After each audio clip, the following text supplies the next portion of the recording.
Good morning. You are a badass. Chapter 21. It's called Millions of Mirrors. I read the first part, but for some reason it didn't download, so we'll do it again. So, millions of mirrors. No one can make you feel inferior without your consent. One of the most staggering things about other people is that they provide us with valuable and often alarmingly intimidating information about who they are as soon as we meet them. If we pay attention, we can pick up on the major clues they're sending out there through their body language, their appearance, their lifestyle, their actions, their interests, their words, how they treat their dogs, the waitress, themselves, etc. Some people let it all hang out for everyone to see right away.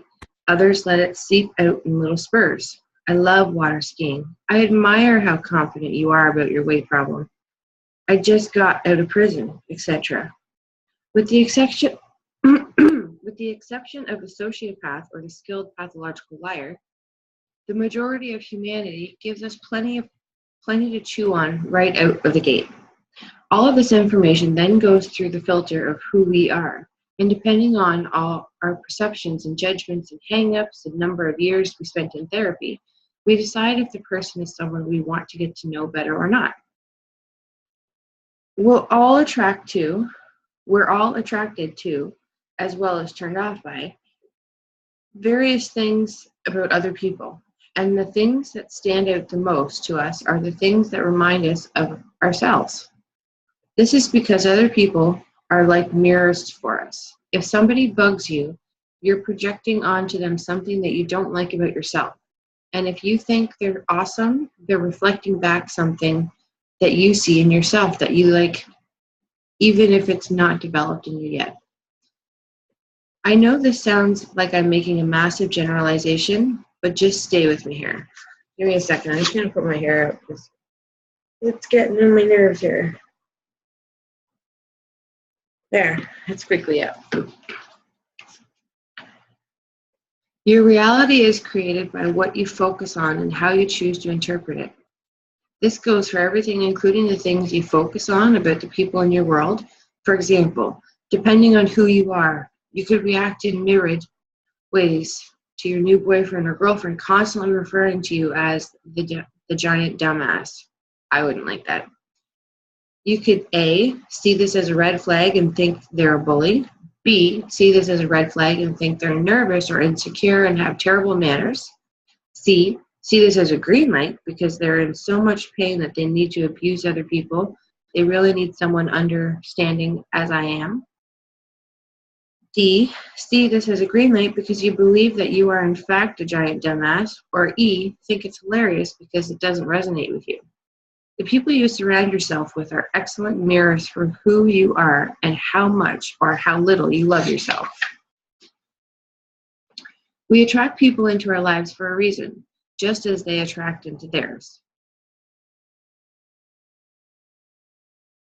Just as they attract us into theirs.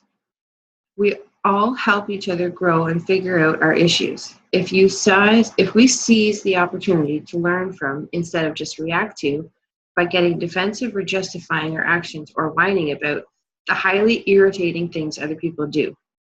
It's our annoying friends, our family members, our clients, our neighbors, our lady on the train with the voice like a bullhorn, who help us grow and see who we truly are even more than our beloved BFFs do, unless they're being momentarily annoying, and then we can thank them too. Don't miss the glorious opportunity to learn that's being handed to you by the person whose mouth you'd really love to stick your fist in. The things that bother us about other people bother us because they remind us of something that we don't like about ourselves, or their behavior triggers, or fear or insecurity that we have, but may not realize we have for the longest time. One of my big stories was that being feminine is weak and annoying. Somewhere along the line, I decided that it wasn't cool to be powerful, to act like, or to be a girl. And my femininity part became a part of me that I was ashamed of. Hence, I was much less threatened by women who came at me with a power drill than women who came at me with an eyebrow pencil. which is why it's pretty hilarious to me still that one of my best friends is as girly as they get. I met her when we were working together in New York City, and it was instantly drawn to her because she's hilariously brilliant and sweet and did a flawless impression of one of our coworkers walking down the hall with his ass sticking out that left me doubled over, clinging to furniture. Unlike me, however, she's a lover of girls, night out, many petty dates, and eager older of engagement rings when summoned by the fluttering. Handsome, of a soon-to-be bride, and a pro at the giggly girl gang greeting. Arms raised high in the air, head back, eyes squeezed shut, high-pitched, oh my gods, for all to hear. For this, we call her Pink. A decade later, I'm living in Los Angeles, and Pink is living outside New York City, married with a bunch of kids, Natch. When she decides to take her first solo vacation since becoming a mom and heads to San Diego to see her best friend from college, she calls me, begs me to drive down to see her. I agree somewhat begrudgingly. It wasn't the 2-hour drive that bothered me, but the best friend from college, who I'd never met but was sure was pinker than Pink. I imagined a full-on sorority scene, complete with painting our toenails while having a Meg Ryan movie fest and talking about how fat we'd gotten. But I love Pink, so off I went. Meanwhile, down in San Diego, Pink's best friend from college is less than thrilled at the prospect of Pink's best pal from her New York City days driving down to LA. Her eyes were also rolling at the potential estrogen bomb, so imagine our delight when we discovered that we were both equally as macho.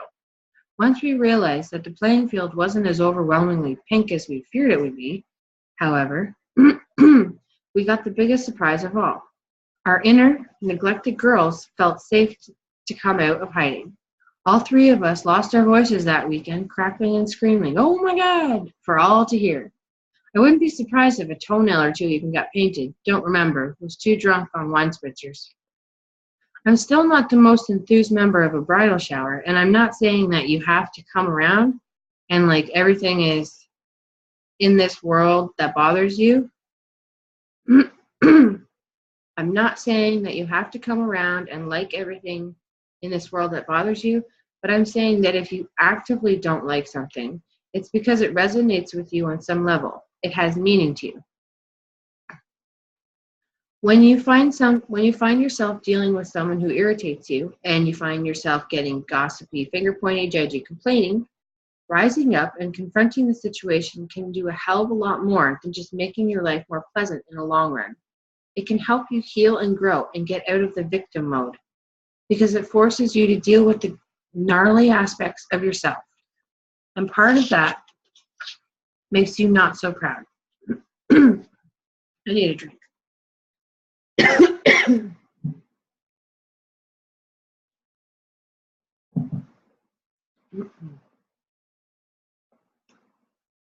None of us care to admit that we're dishonest, conceited, insecure, unethical, mean, bossy, stupid, lazy, etc. But that's what attracted you to the people you noticed it in, and them to you in the first place. And admitting it is the first step in letting it go. Whee! If people are annoying in a way that has nothing to do with us, we either don't notice it or we don't get that hung up on it. For example, say there's someone in your life who you find to be an insufferable know-it-all. Every time you open your mouth to talk about something you did, she says she's already done it. Anything you know, she already knows, and knows much more about it. And she has to make sure you and everyone within 10-mile radius knows how much more she knows about it. While you find yourself entertaining fantasies about putting her head through the wall every time you're around her, someone else might be hanging on her every word, unable to get enough of her fascinating and brilliant conversation.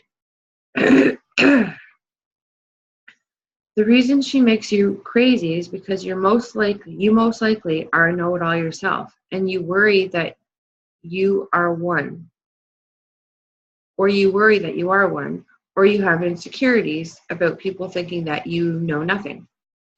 Our reality is a mirror of our thoughts, the people in our reality included.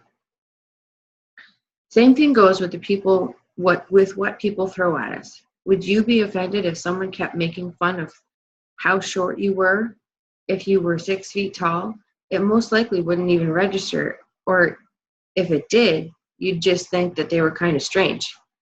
But if they teased you about being bossy and deep down you feared you were, it would definitely get your attention. It would also mean that you have energy around your own bossiness if they're recognizing it in you. But that's not your problem. What you focus on, you you create more of in your life.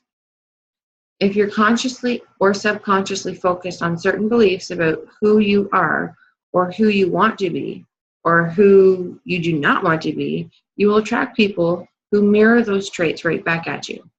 This is why when you're dealing with a backstabbing friend or some sort of toxic person that you need to stand up to or kick out of your life, you get caught in the self-inflicted trap of not wanting to hurt the other person or latching onto their finer qualities or fearing the worst if you don't put up with their crazy crap. I don't care how long you've been friends with someone or how sorry you feel for them or how they really helped you those 8 million times or how hilarious, successful, hot, inspiring, desperate, scary, connected, brilliant, or helpless they are, because the reason you're having trouble standing up to them isn't any of that. What's really going on is that you're being faced with rewiring your limited beliefs about yourself.